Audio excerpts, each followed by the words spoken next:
All right, good morning, good morning. So we got the room, we got Zoom, and today we are talking all about farming.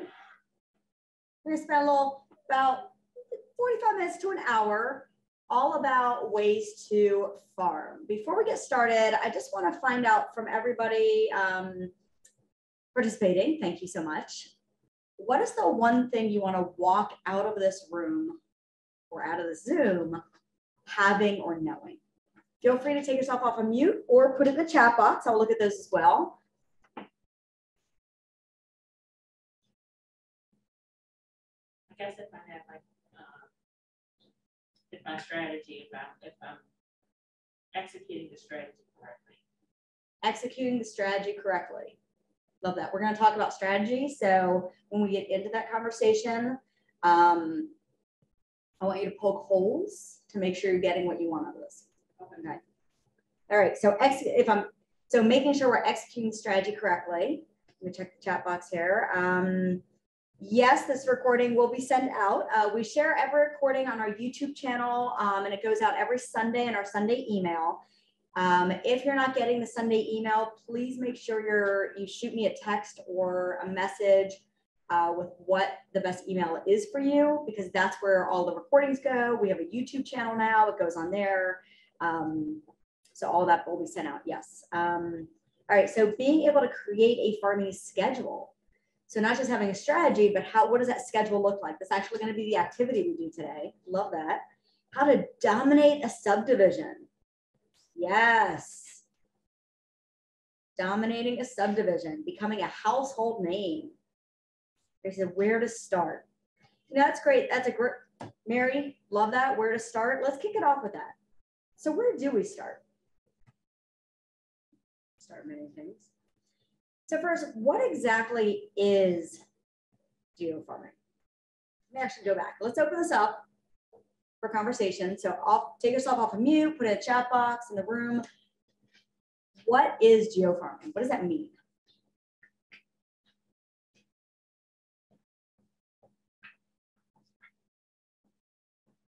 What does that mean? What does geofarming mean?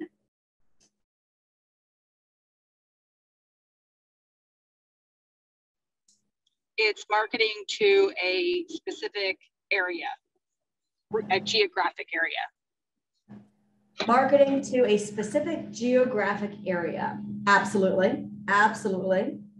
What else? Geofarming. Yes, that would just be marketing to a targeted audience.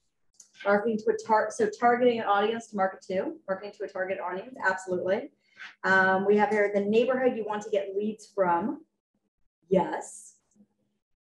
It is also so targeting and marketing to a neighborhood to get leads from it over a period of time, becoming a household name. Okay. Geofarming is, so the reason it's called farming, okay, I'm not a farmer, but I'm going to use farming analogies right now. All right, I'm a suburb city girl, so we're going to see how this works. Farming is, let's say we were all to buy an actual farm, okay, and we want to grow corn. If we planted, corn, tomatoes, peppers, vegetables, if we planted a seed today, when does it grow? When do we see that the corn stalks? Does anybody know?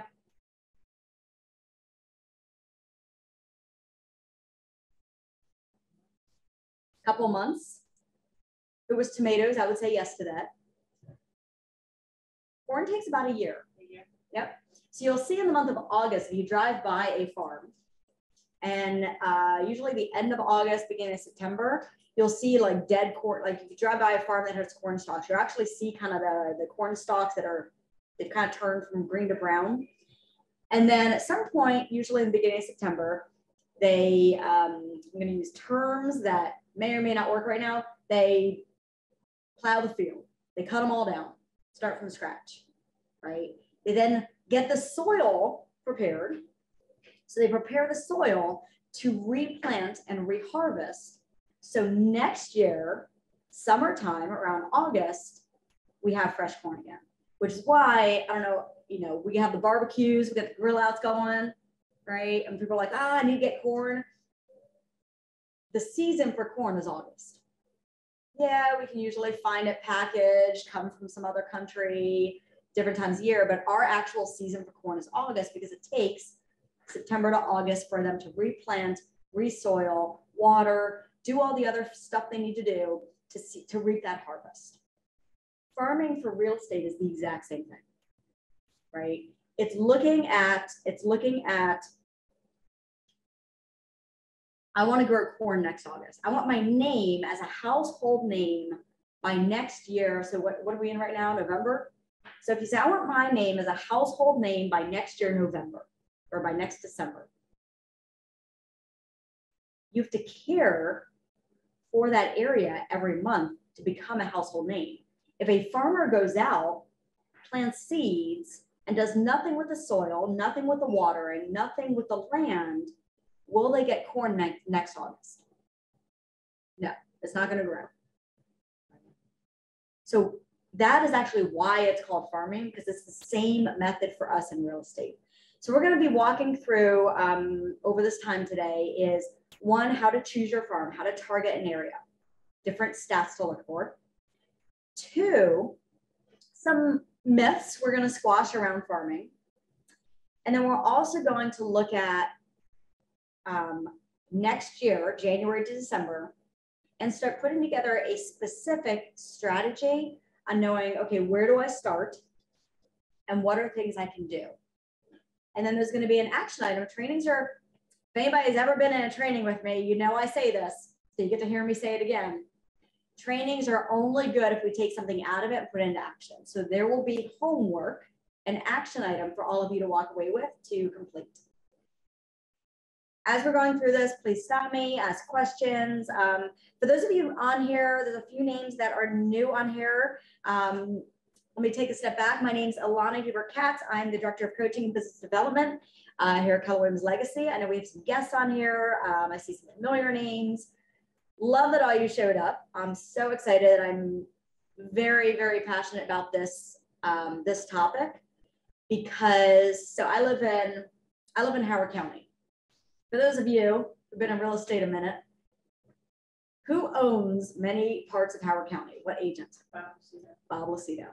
So not the neighborhood I live in right now, but before I moved, I lived in this area of Ellicott City in Howard County, where if there were 11 houses or 10 houses up for sale, 99% of them were his sons. He owned that neighborhood that I lived in. Meaning he farmed it for many months, many moons, many years to have it on lockdown. He now is attempting to get in my current neighborhood by parking his truck in my neighborhood. So somebody needs to take over my neighborhood. I'm just saying it's a townhouse community that has the highest turnover ever. And it's in Howard County and the price ranges are $400 to $500. So if someone wants to own my neighborhood, please come speak to me after this if you're going to put the time and effort into it, because I need someone to come to my neighborhood for Keller Williams Legacy because I don't want him in it. Okay, that was my little plug for somebody to come farm my neighborhood. All right. All right. So let's get things off. Let's talk about some myths. Farming takes too long and costs too much. That is not true. We're going to squash that in just a minute. Someone else already dominates the area. Do they? Now, I just gave the example of an area I live where there was an agent who dominated that area. Does that mean we can't get our foot in the door? Sometimes yes, sometimes no. We can always get our foot in the door. Okay, we're going to talk about how. A farm limits you to that area or specialty. Does it? If you focus on one farming area, are you limiting yourself? Can you have other business in other places? Can you have multiple sources of business? Absolutely. You got your sphere of influence. You can have a farm. You can do, networking events, right? So you don't just have to work in that one area. That's just going to be one of your sources. Okay. And the final one, it's all about mailers and mass marketing. Oh, we are going to squash this like crazy because this one is probably the biggest myth out there. We will talk about that. The truth, farming can become the core of your business. If done right over a long period of time with consistency, it absolutely can. If you are looking for instant gratification, farming is not your answer. Let me just say that right now. If you came to this class looking for a magic wand for business tomorrow, yeah, it might give you a little sneak peek on what you can do today to get business tomorrow. But farming is the long game. Okay, we are looking to grow those corn stalks by next November. A farm does not have to be your only source of business. Absolutely, just said that. It's the synergy impact of both marketing and prospecting. That's what we're going to spend most of our time talking about today.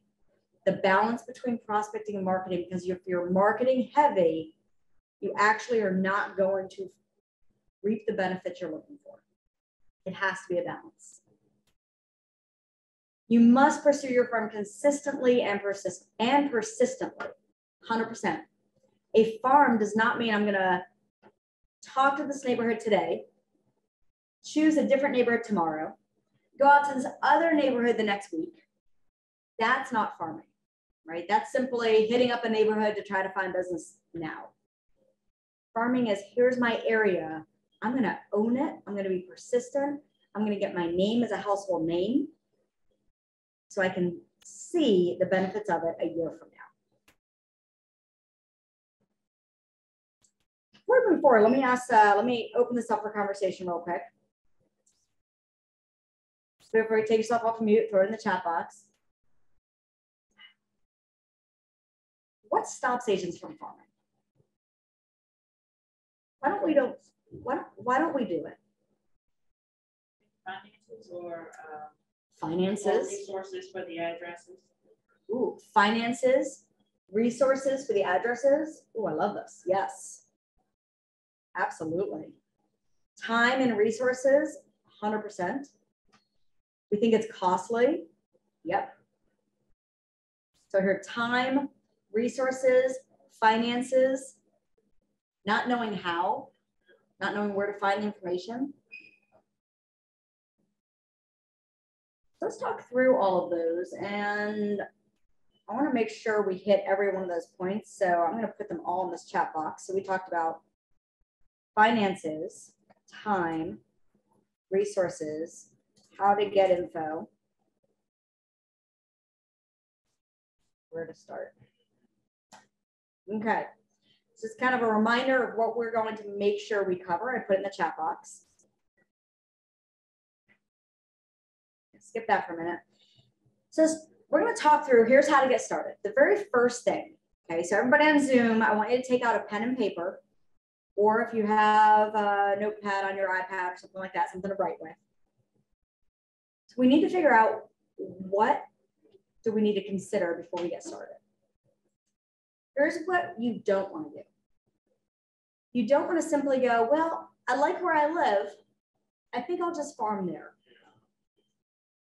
You might be able to do that, but you have to consider certain factors before you spend your time, because again, farming is putting a month-to-month plan into place over an extended period of time, which will take about a year to see the results from. So things we need to consider are, what are our goals? What do we want to achieve from it? So what would be a goal? What do we want out of our farming area? Listings. Love that. What else?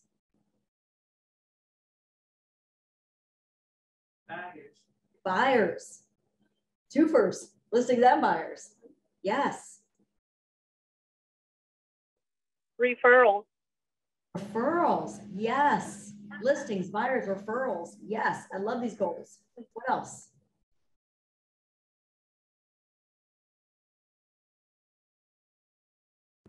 Just like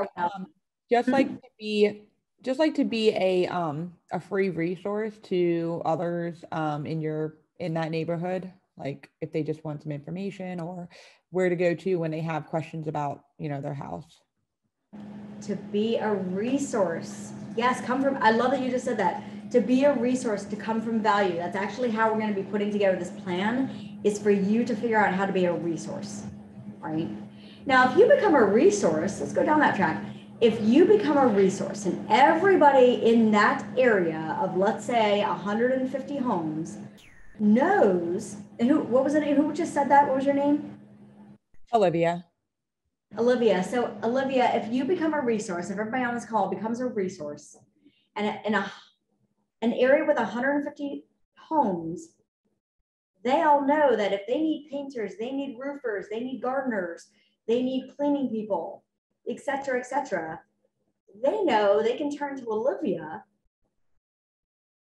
for names and numbers, right? For those referrals, for that help. What are you now becoming? What's happening with that?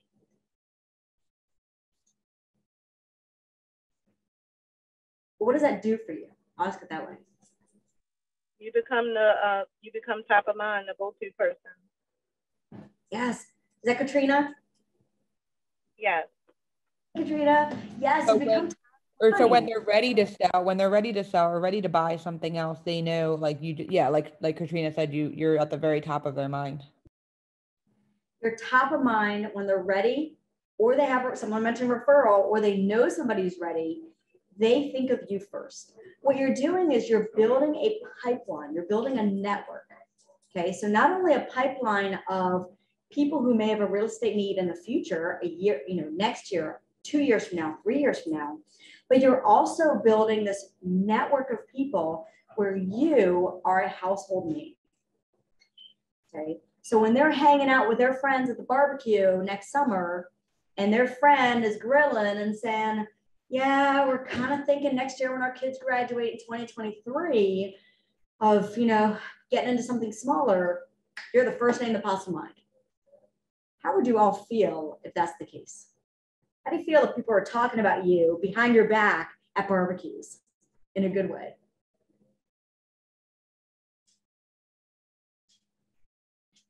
Good. You want to be spoke about at barbecues in a good way? Holiday parties, you want your name to come up? Right?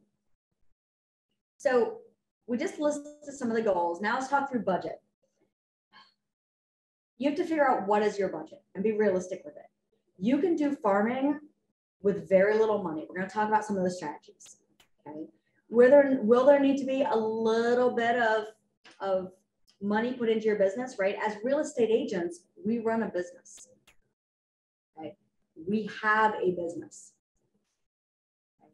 It's the Katrina real estate business, the Olivia real estate business, the Danny Bird real estate business, Sapphire Home Group, should I say, right? Keller Williams, we're the umbrella of support, but this is your business. So for any business, we need to sit down now before the new year starts and say, okay, what's my budget next year? What do I have in the bank? What can I actually afford to do on a monthly basis? Be realistic with it. Don't overextend. And then you also want, I'm going to add one thing into it. You also want to look at, when I get commission checks, what percentage do I want to put back into my business, into my budget? For newer agents on here who are like, I have no idea where to start, best practice is about 10% when you're just starting out.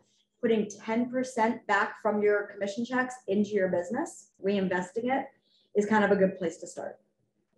For those of you who've been in the business longer than a year, you have to sit down with your personal budget to figure out what percentage works best for you. Okay? But you got to know that number. You have to know before you get into next year, do I have $500 for the entire year, or do I got $500 for each month to spend? Size and location, we're going to talk about that in just a little bit. Average sale price. Why would that be important to figure that out ahead of time? Why do you want to think about that now for your farming area next year? So you can kind of come up maybe with a goal of how many, I don't know, I'm sort of thinking out loud, come up with a goal with how many, you know, listings you want to aim to get, or I'm not sure. Come up with a goal of how many listings you want to get. Yes, which could lead to, if we're thinking about average sale price. So Baltimore City, Baltimore County. So our average sale, the average sale price, they might know it in the city, county, like the actual average in the state of Maryland for Baltimore City, Baltimore County. 250? 250-ish. Yep, 250-ish. Are there homes both in Baltimore City, Baltimore County, and surrounding counties, right? We're agents wherever we feel like driving to in Maryland, right? I'm not saying go drive all the way out across the bridge. That's not the best use of your time. But are there areas that have homes in the 300 range, 400 range, 500 range, right? I mean, I just named my area in Howard County. It's in the 4 ranges between 350 up to 5. So if you're going to put money and time into a location every single month for 12 months for a long-term result, would you rather spend that time and money in an area that's 150 or an area that's 300? I'm just kind of throwing out random numbers right now. Right? So these are things you want to think about. Right? A farming area does not mean I have to farm my community. You might hate your community. You might be like, I want to move myself. So one of the things is targeting an area, and we got to think about that sales price of what we want to target, because the only thing we can't get back in life is time. Right? We can make as much money as we want if we put the time in. But we all have 24 hours in a day, so we got to think, what's our rate? What's our going rate, right? Turnover rate. We're going to talk about that in a little bit. Market conditions. We'll talk about that in a minute. So I'm going to kind of skip forward so we can move into actually putting together the plan. So we're going to put all of these into that plan. So choosing your area. So here's some examples. Okay. Here's a few examples. So if you were to look at these 3 examples, which one stands out to you as the one that you would want to farm?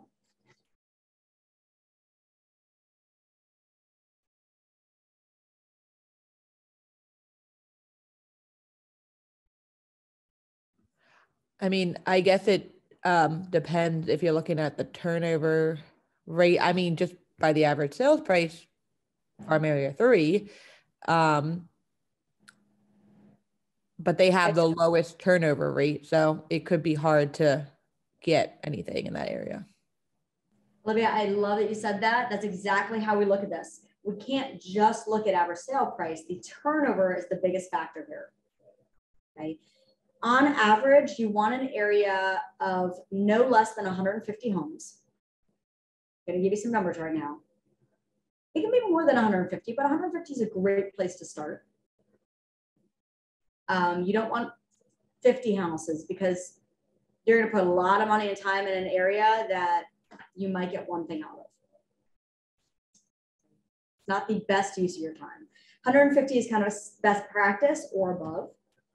You also, an average turnover rate, this is an annual. So when we look at numbers annually, which Bright MLS we can dig into, and this is how we find that out. If we look at an area, like we look at Bright MLS, we pull up the map, and we circle on that map in Bright MLS the area that we're thinking of farming. And we say, what has closed in the past 365 days? And we know that area has about 200 houses, and we see that X number of houses have closed. The percentage you're looking for turnover is anything above 6%. If it's below 6%, I'm not saying you can't farm it. I'm just saying you want to ask yourself questions. Is this the best use of my time and money if it's not the best turnover? So I'll share a quick story. So a friend of mine, Chris, he lives in a community in Annapolis. And the houses he lives in are somewhere between the 500,000 to 700,000 range. So great average sale price. He knows all of his neighbors. They all get together. It's one of those communities where like they actually like each other. I don't understand that, but you know, some that exists, I guess. So they already know him based on all the community events they have. So when he started in real estate, he's like, I'm going to farm this area. We looked at the turnover rate, and his neighborhood was a lot of not only higher priced houses, but mostly older couples who have retired or are close to retirement, who are probably going to die in that property. Yep, I'm saying that, okay?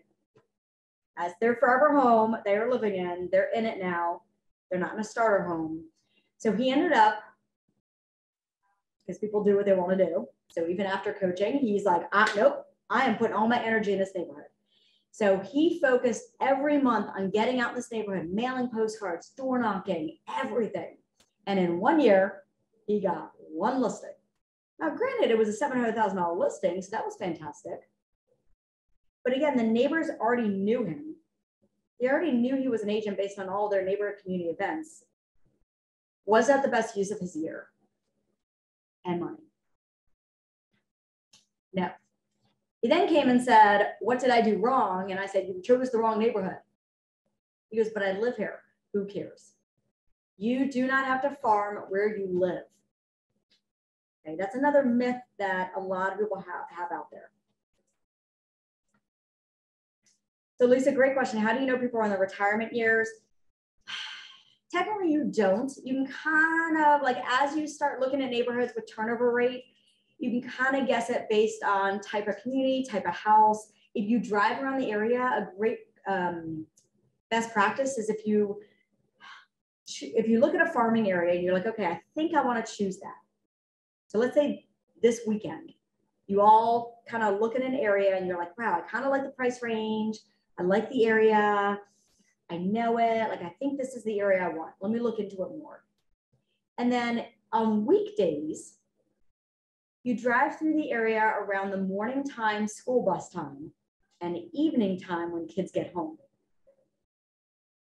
Are there a lot of kids coming off the bus? Are there a lot of kids getting on the bus? What do the bus stops look like? Are there younger children? Right? Like my neighborhood literally has 2 buses that have to come to my area because of how many kids and how many elementary school kids are in the area that fill up these school buses. My area totally fills the school bus. The bus comes to our area and then leaves and goes to school. And it's all younger kids. So can you assume, I'm going to use that word right now, can you assume that it's younger families? Absolutely. So making it a point to actually do some legwork. Get in the car, drive to the area, check it out. What does it look like? Are people walking around the neighborhood? Are you seeing walkers?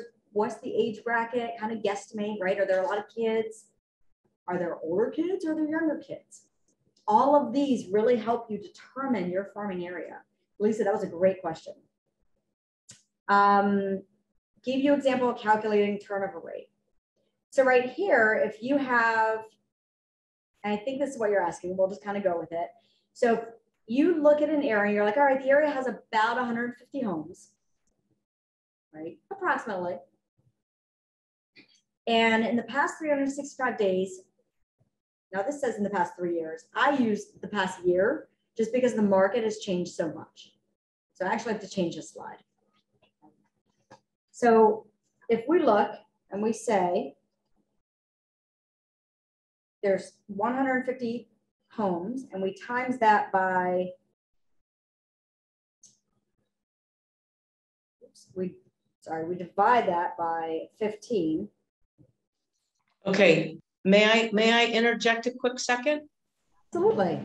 Yeah, so when you're doing the turnover rate and the looking at who has sold in the last 365 days, is the best way to determine that is go on Bright MLS, go into the legal subdivision, do a give me closed homes in the last 365 go. Is that how you get that number sold in a year? Yes.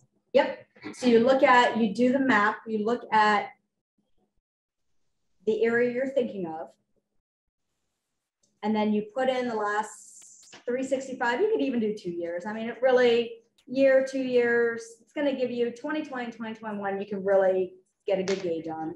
And then you put in how many closed. Would you account for also pending?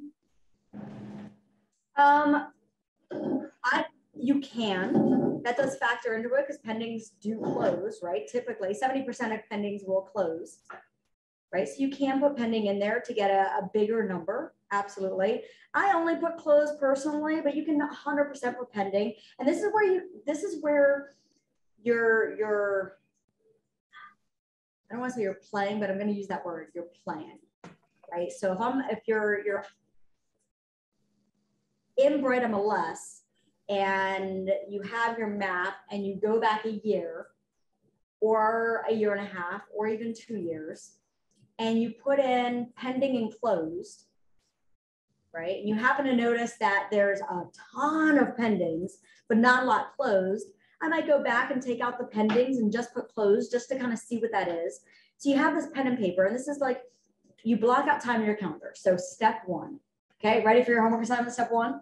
This is how you do it. So this goes back to somebody's question of how do you get started? The first thing you want to do is choose an area, meaning drive around. Is it your neighborhood? Maybe, that you want to look into. Is it a neighborhood close to you? Maybe. If you have no idea where you want to farm, what areas do you like? What areas do you know? Start there. What are you comfortable in, right? Or what areas do you have a friend that lives in? It's always fun, right? Oh, I have a friend who lives there. Gives you something to talk about. So first is choosing that neighborhood. My personal opinion is then take a drive through it. Different times a day. Take a drive through the neighborhood. Can you see yourself walking the neighborhood? Can you see yourself getting out in this community? Be in the neighborhood on the weekend. Be in the neighborhood on a weekday. Take a walk. If you have a dog or a pet or a friend, take a walk in the neighborhood as if you live there. Do you feel comfortable in this neighborhood? Because you're going to be, when you choose a farm, you are going to live, right? Live, meaning getting in that neighborhood and getting your face in there every single month. So you want to be very comfortable. Then you're going to sit down with your laptop. You're going to pull up Bright MLS. Just as if you're helping, just as if you're doing a CNA almost. Okay, for a seller, let's say, or for a seller saying what's closed in the area, right?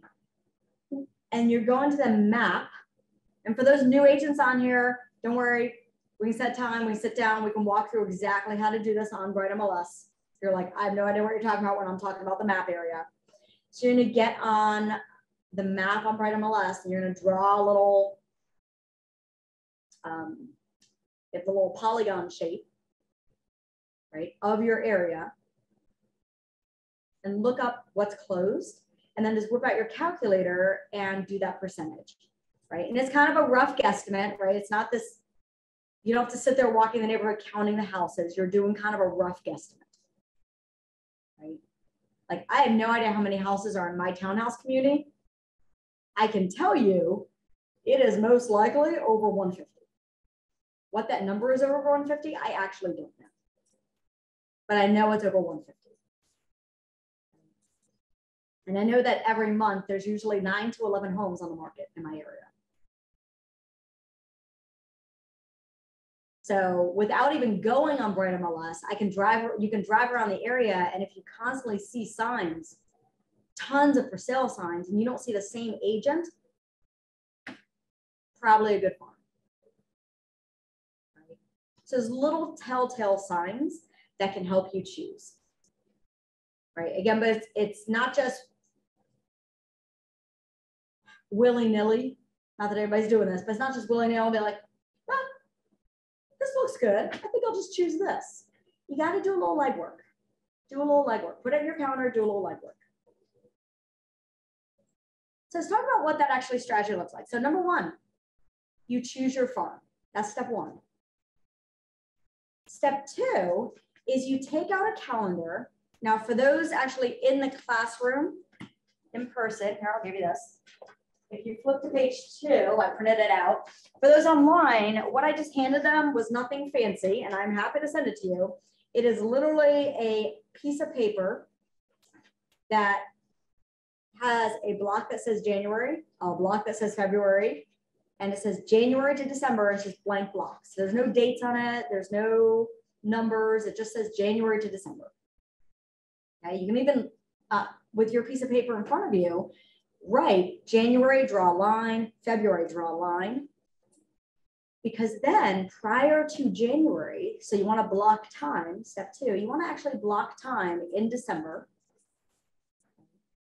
And I would probably say about 2 to 3 hours. This is working on your business. You want to block about 2 to 3 hours where you sit down with January, February, March, the entire 2022 on a piece of paper. And then next to each month, you want something listed. Because to farm means you need to get in front of people. They need to see your face in some fashion and hear your voice, or get a text, or have some sort of, oh, there's Lisa again. Oh, there's Leah again. Every single month, because when you skip a month, you now have to triple that. So if you go gung-ho in January and you skip February, you now have to tack on 2 more months. Everything in real estate is 90 days out. So it doesn't mean give up on your farm. It doesn't mean, oh my God, I totally dropped the ball in February. Forget this, I'm not doing it. No, just sit down, reorganize, say, okay, let me hit it harder in March. So let's talk through some of these strategies. I'm actually gonna back this up just a second. I'm gonna bring it there. What I'm gonna do, stop this for a minute. Okay, so let's open this up for conversation. What are things we can put in there? How do we get ourselves out in the community? By the way, there's over 100 different ways, literally 100. I'm gonna give you a few best practices, but I wanna hear from you guys. Alana, do you mind if I just share what I've been doing? Yeah, absolutely. So every month I have a neighborhood newsletter that I hand deliver and try to have conversations with the neighbors. This last month I did a little goodie bag with them and told them I was reverse trick-or-treating. And they thought that was really fun. I do, well, right now I'm still doing 2 postcards a month because I just started it. So after 3 months of that, I'll just drop down to 1 postcard a month. And then every year I'll do 4 neighborhood events, which the first one's going to be next month, either a food drive or a toy drive, which I haven't nailed down yet. Leah, what is on your postcard that you do 1 a month of, or 2 a month? The postcards? Yeah. So the first one was just introducing myself. Hey, I'm Leah. We moved to the area in March. We want to get to know our neighbors. And by the way, I'm a real estate agent and would love to be your source for all things real estate. Okay.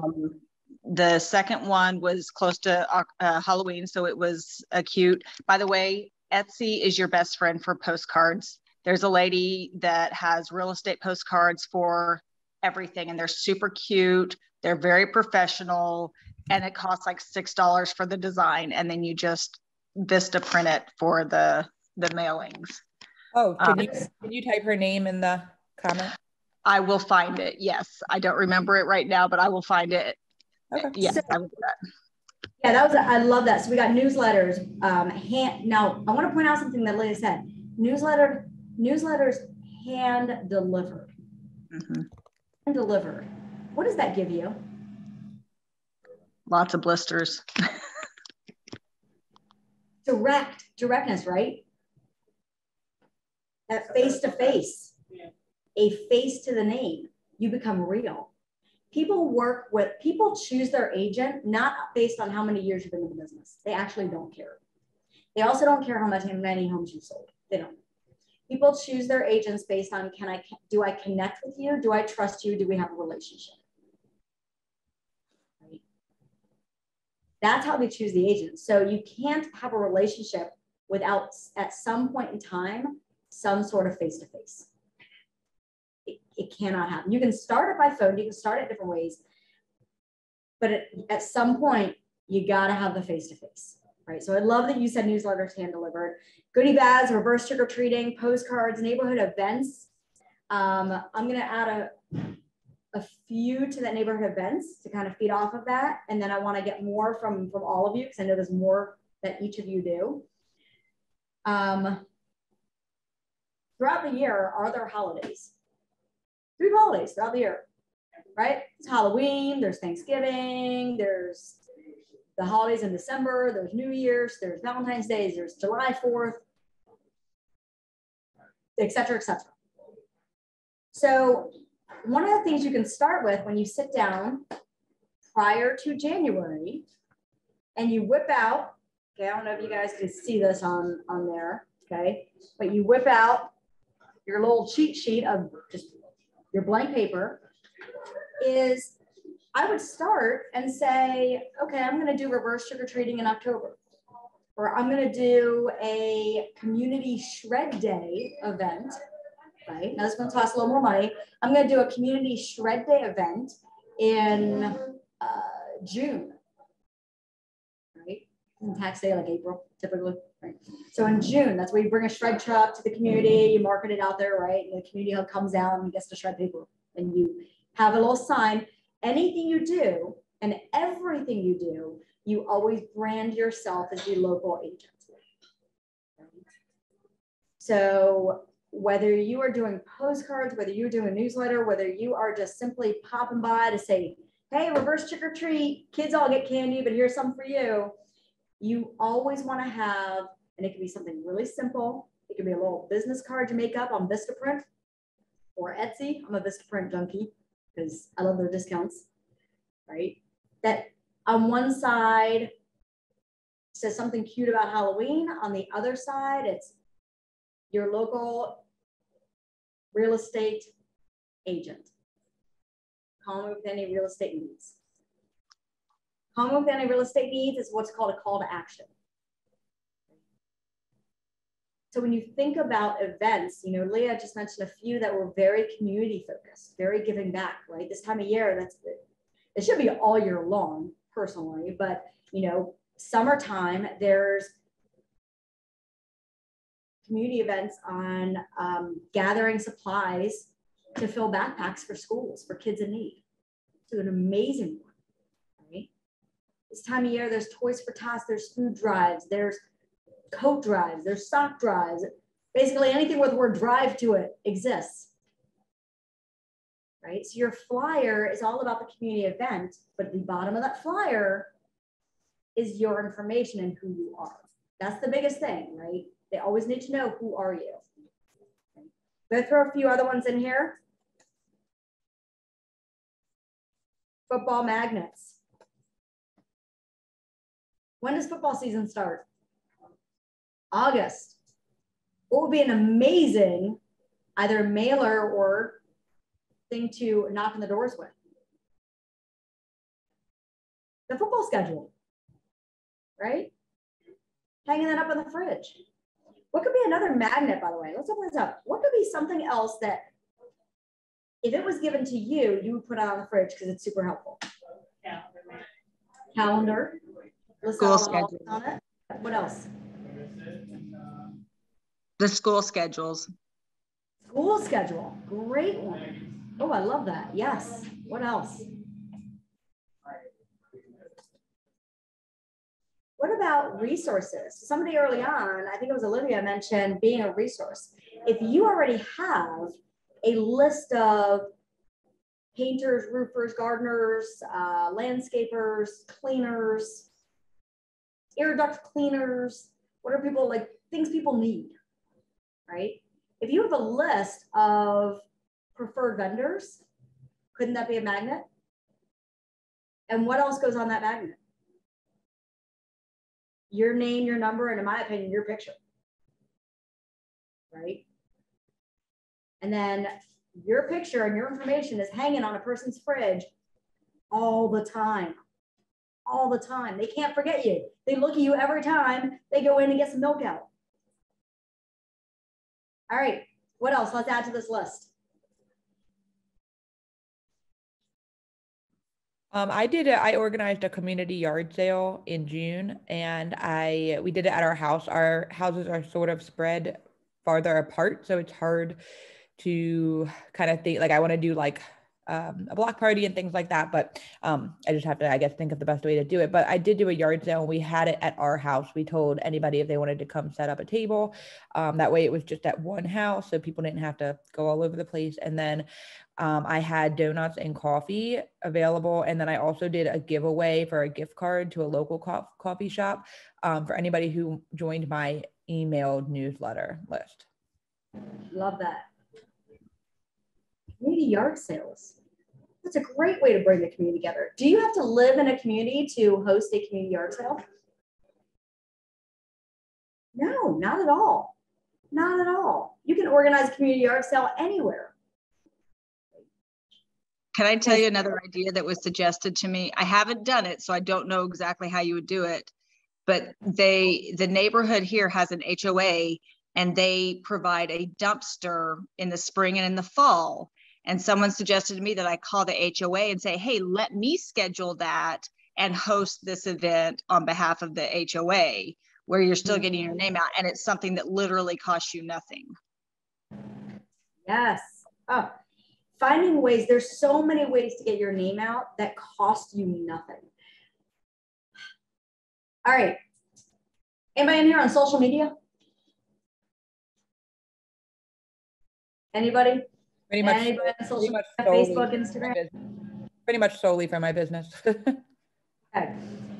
So I'm going to share a best practice from a few agents I know started this up, and I was like, that is just brilliant. Okay, so I'm going to share a brilliant best practice that I took from another agent. This agent created her own Facebook group for the community she wanted to farm. Okay, so the community had some name. So I don't remember the name of it. So I'll just use my community name just because I can't think of the name. Blue Stream. Blue Stream Community. That's the name of the Facebook group. Okay, that's not actually it. I'm just making that up. And then she door knocked to invite everybody to this Facebook group.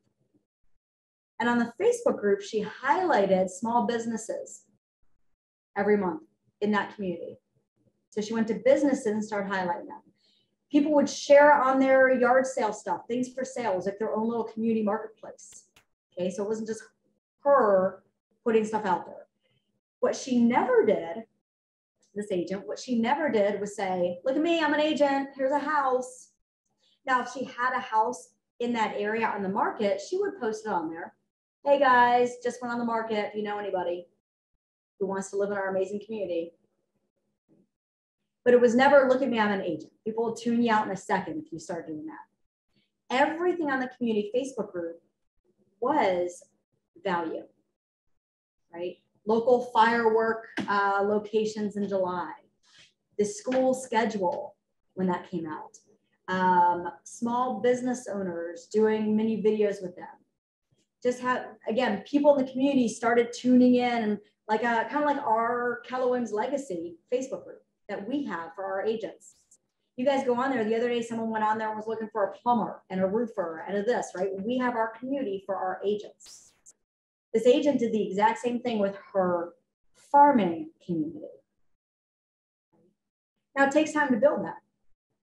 But she used that as her, she used that Facebook group as her touch point every single month. She still did community events. She still did the door knocking, the newsletters, and postcards and little things here and there. But everything was pointing people to this Facebook group. Everything. Now, in her bio, because she was the admin, in her bio on that Facebook group, what do you think she had?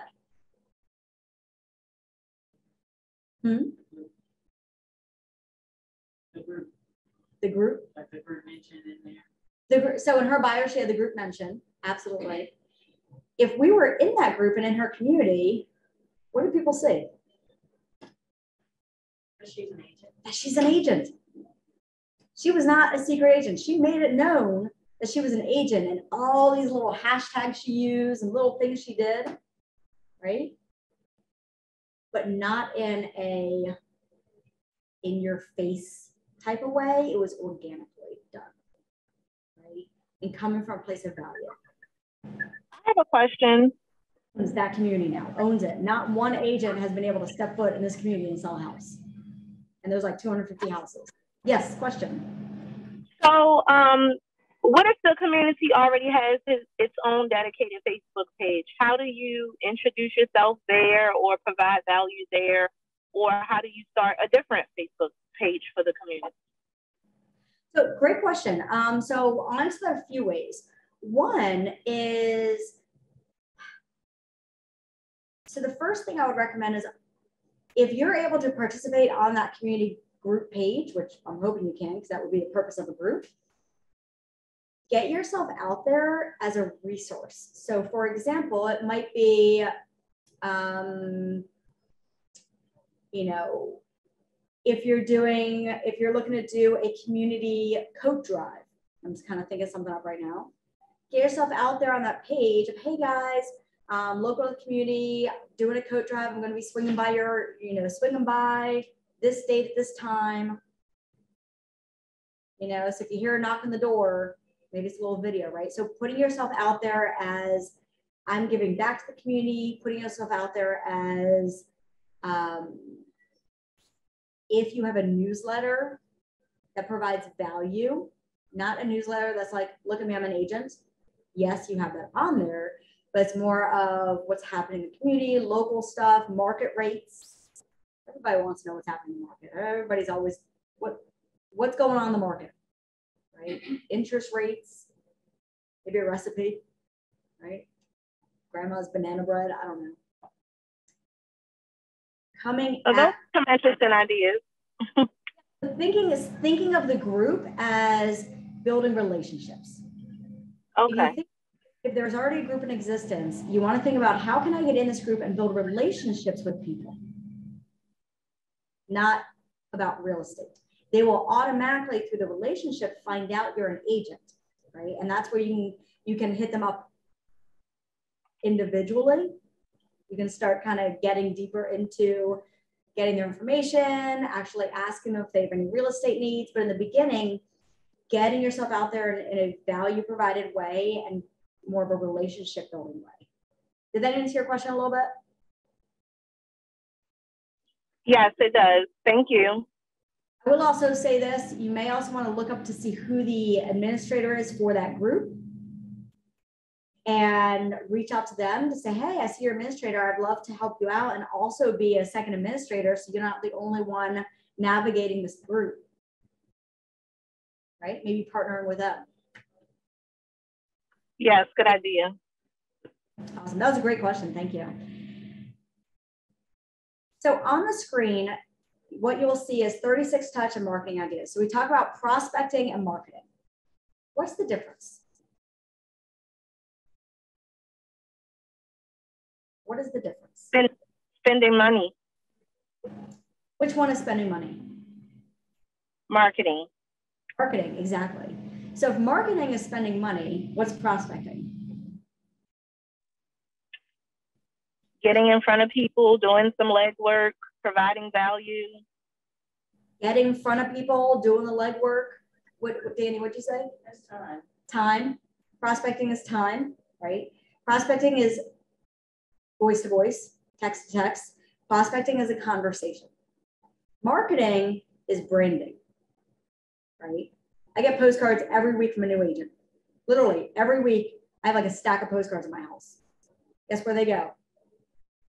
Guess where every one of those, I get a new postcard every single week from a different agent in my neighborhood.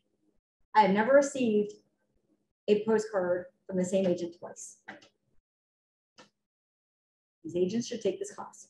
None of them are worth Keller Williams. It's okay. Yet. Where do these postcards go? Trash. If it's in the email, they're going to spam. If it's coming in the mail, it's going to trash. Right? Spam and trash are the exact same thing, right? Electronic versus they're going in my filing cabinet that is a little black can that has my eggshells in it as well underneath my cabinet in my kitchen. I may look at it, and if I really like the look of a postcard, take a picture of it so I can share it out with all of you guys for like ideas. But there's nothing happening with these postcards. Now, if I was not in real estate, where would these postcards probably go? In the trash. In the trash. Because there's no follow-up behind it. Marketing and spending money is only good if you have follow-up. It is only worth it if you are, here's my postcard, here's me on a postcard, here's me on a postcard again, yep, here's me again. What you're literally saying is, please put me in your, follow me in your trash, follow me in your trash. I hope you save one of them. Hope one of these works. Sorry if I burst anybody's bubble who keeps sending out postcards. That's why we're in this class, to teach the next step. It's not stop what you're doing. It's what's going to be your follow-up, right? Now, Danny mentioned, by the way, I have allergies, so if you hear me coughing, I'll put this on. I have the worst allergies from October to March, and this time frame, that is like the worst thing to have. So Danny mentioned, well, how do you find these numbers, right? So if you send postcards, number one, you know the area, so you should also door knock it, get face-to-face, okay? Get face-to-face with these people. But then there's resources where you can actually find their addresses and numbers.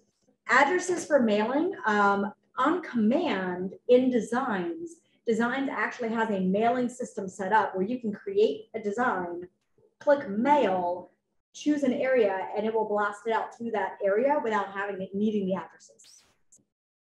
So command actually has it built in, a pretty reasonable price. Now, USPS, the United States Postal Service, has a business site you can also go on to. So if you look up the Postal Service business sector, they have a way to mail. You can actually get postcards made, bring them to the post office, and they mail in bulk. UPS, forming a relationship with a local UPS, one of those UPS shops. Like I have a guy, UPS shop near me, where when my daughter was in college, I used to go there all the time and mail things. So I got to know them. Two nicest guys ever. They have an entire business sector. You can go there and be like, hey, listen, I'm looking to grow my business. I want to find out more about how to create postcards, mail them to certain areas. Can you guys help with this? They help with design, they help with marketing, they help with the mailing, they do the mailings, right? When you form a relationship with them, they will give you discounts if you ask. By the way, if you never ask, the answer is always no. Okay. So those are a few ways to get information to locations without you needing the addresses. Again, the other way is literally walking the neighborhood. And then another way, because phone calls are powerful. If you're going to mail something, you also want to mail yourself a copy. So then you know when they received it to make a phone call to follow up on it. So if I'm mailing something to a farming area, and let's say Danny is in that farming area, and I get my postcard that I mail to that area tomorrow, it's tomorrow, Wednesday, then on my calendar for Thursday, I'm going to have 2 hours blocked out my calendar to call that neighborhood. Now, phone numbers for the neighborhood can be captured in a few different ways. There are systems out there. Now, disclaimer, I'm not telling you to go and purchase any of these. This is for you to look into and determine, is this something I'm going to do on a monthly basis? If it is, then it's worth investing the little money. But there's companies called, and I'll name a few of them. And again, I'm not endorsing any. I'm saying do your research. So one is called REDX, REDX. They have a whole geofarming category to them. They do a month to month, so there's no annual. By the way, never subscribe to anything that has an annual commitment. You should do things on a 30-day basis, because if you don't use it for 30 days, you should probably stop paying for it, because you're probably not going to do it. Sorry. Right. There's also a company called Land Voice. I'm putting all these in the chat box. There's Cole Realty. Cole Realty is actually known as the best source for phone numbers out there. It is also the most expensive. I do know a few agents who have partnered together to pay for it. And they all have a written agreement in writing where they partner together. There's about 5 of them where they have something in writing where each of them pay a certain amount every month to be able to get access to this. So that way one person isn't paying out the funds. That's just agents coming together and say, hey, who's interested in this? Ilana. Again, you do put it in writing. Yes, Lisa. Excuse me, Keller Williams used to have, I think, a subscription to Cole Realty. Do they still have that? Because it was used free to agents, I guess, back in 2019. Yeah, so that was provided back then. It was actually a group of agents that actually, from my understanding, bought into that, and we used it for the brokerage level. It is not something we have right now. We are looking to incorporate some things in the new year. Right now, I do know a few agents who have already partnered together to get Cole Realty as a group. So do you know the names of them that we could reach out to? I think so. Very fine. It's not like things, I didn't set anything up, but I can look into that. I will also say going on our Facebook group, tapping into this group right here, you know, just reaching out to people like, hey, who wants to, like, here's my email address. Let's talk about this. Again, a lot of other, I'm going to put a few of them in here. Okay. So in the chat box, I named a bunch of resources. On your end, because you're the business owners, on your end, if phone calls are going to be a part of your farming, which it should be, unless you're going to be door knocking a few weeks every month. And one other question, Ilana, is it illegal to door knock in Baltimore County? Someone told me that a while back. So what you're speaking of, that's a great question. What you're speaking of is soliciting. So you'll see areas that say soliciting or no soliciting, right? What soliciting means is you cannot go up to a door and say, hey, do you want to buy this? Right? Hey, I'm selling this. I always say, look at your areas, look up the, I am not an attorney, so I'm not going to sit here and give you legalities. I will tell you best practices. Thank you. And then say on your end, on the business end, with that area you're looking into farming, look up the specifics for yourself. Soliciting means you can't walk up to a door like my neighborhood says no soliciting. Do we get door knocks all the time? Absolutely. That means that you can't walk up to the door and say, knock, knock. Hey, hi, Calvin. Are you looking to sell your house? I'm an agent. Would you like to sell your house? Great. That's soliciting. I am specifically asking you for business. Now, what I can do is, hey, Calvin, I'm doing a coat drive. I'm getting myself out in the community. I'm local here. By the way, you're local everywhere. Doesn't mean you live there. You're just local. I'm local in the community. I'm doing a coat drive. Here's the flyer. I'm going to be by in 2 days to pick up coats. I'm just, you know, I'd love you to participate if you can. Right? I'll be by in 2 days to knock again and pick up a coat. That's coming from value. Hey, Danny, I'm local in the community, just coming by with my newsletter for the month, my monthly newsletter. You've probably seen it before. Some great things happening. Here you go. Right? By the way, I am a local agent in the area. If there's any resources you need, anything you need in the future, please reach out. What I did not say was, are you looking to sell your house? That's also just not coming from value.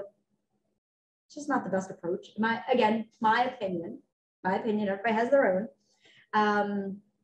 So really reaching out, same thing with phone calls. You do want to, each one of these companies does provide stipulations on the do not call list. So you do want to make sure you adhere to that. Okay, if someone says, take me off your call list, don't ever call them again. Doesn't mean you can still mail to them though.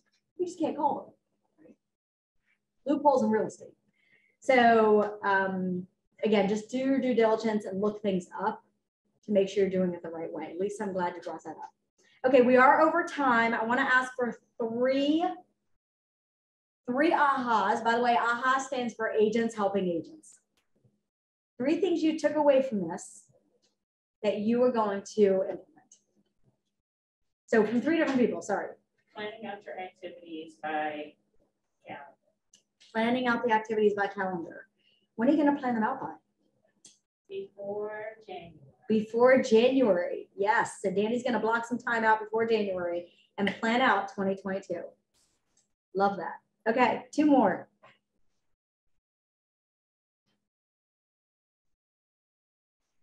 Anybody on Zoom?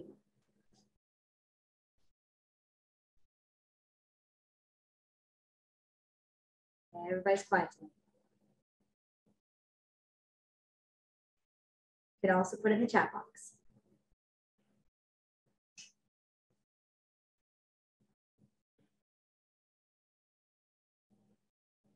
So we have one takeaway from, yes, in the room. Yes, thank you. Creating a Facebook group.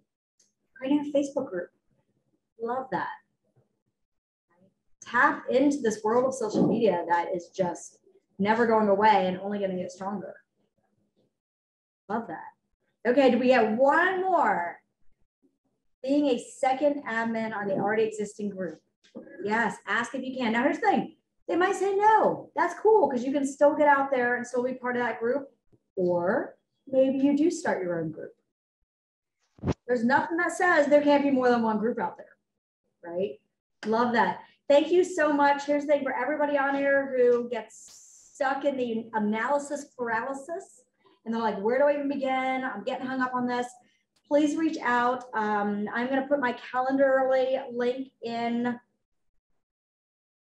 the chat box. Okay, so my calendar link is in the chat box, so you can go on there, check out my calendar, book any time slots. More than happy to sit down before January to get your farming plan for 2022 on point. All right, guys, make it a great day, and everybody get off the couch, go get a listing, because everybody else is sleeping.